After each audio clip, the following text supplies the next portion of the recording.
Right now it is 5:39. Now we just need the real football weather to be here. We could just be outside and enjoy it. Yeah, so the hope is next week we start to get a taste of it, maybe highs in the low 80s as opposed to the mid 80s, which would be the coolest we've been in quite a while, but that's still a week plus out, so there's that caveat there. So that is the hope. We're going to cross everything, fingers, toes, everything. Here we go with a live look over downtown. Temperatures are in the 60s this morning. Also looking at a quiet radar picture. Also, it looks like we have some low clouds this morning over the Ocmulgee River. So if you look there just off in the distance, just beyond the buildings, that's where the river is, and that's where you're seeing the low clouds here at the moment. Now, the radar is quiet for us here in central Georgia this morning. 67 in Macon, 69 in Warner Robins, 66 in Monticello, 70 in Milledgeville and in Gordon this morning, waking up to 72 in Vidalia and 63 down in Eastman. Across the southeast, really not a ton going on, with the exception being the Boot Heel of Missouri and into northern Arkansas. That is actually our next weather system beginning to get its act together and sliding down towards central Georgia, bringing us a rain chance by the time we get to tomorrow. So let's check it out on Future View by the noon hours. Some more clouds, more sun though than we saw yesterday, so it's not going to be completely cloudy outside. That's going to allow our temperatures to get into the mid 90s through the afternoon hours, but again, dry across central Georgia, starting off tomorrow morning in the mid 60s before we get back into the 90s tomorrow afternoon, and with that comes a rain chance ahead of this front.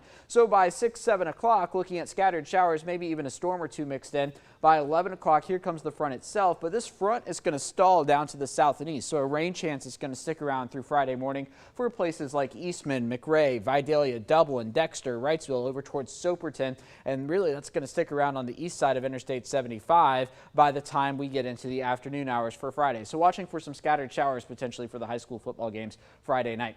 Now, we do have the 5 a.m. advisory on Tropical Storm Lee. This has strengthened rather quickly. We've gone from tropical depression status at 11 a.m. yesterday now to a tropical storm, and the plan is for it to continue this rapid intensification to Category 4 hurricane status by Friday afternoon. It is going to pass by the Caribbean to the north and still maintain winds of 150 miles an hour by early Monday morning. Of course, that's pointed towards the United States, so the billion-dollar question is, where does it go from there?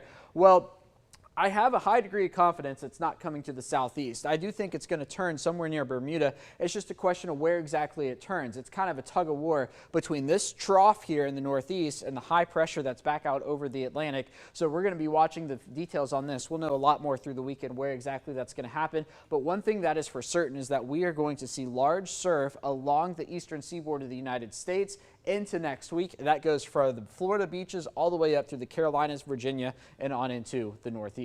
So a lot to watch here in the Weather Center. Slightly cooler back here in central Georgia in the days to come. We'll be down to 88 by the time we get to Sunday. Out the door today, our average high is 90. I think we make it to about 94 before all is said and done here through the afternoon hours. Rain chances pick up tomorrow at 30%, 20% for Friday, and then there come the lower temperatures for the weekend at 90 for Saturday, 88 on Sunday, but check out those morning lows down into the mid 60s.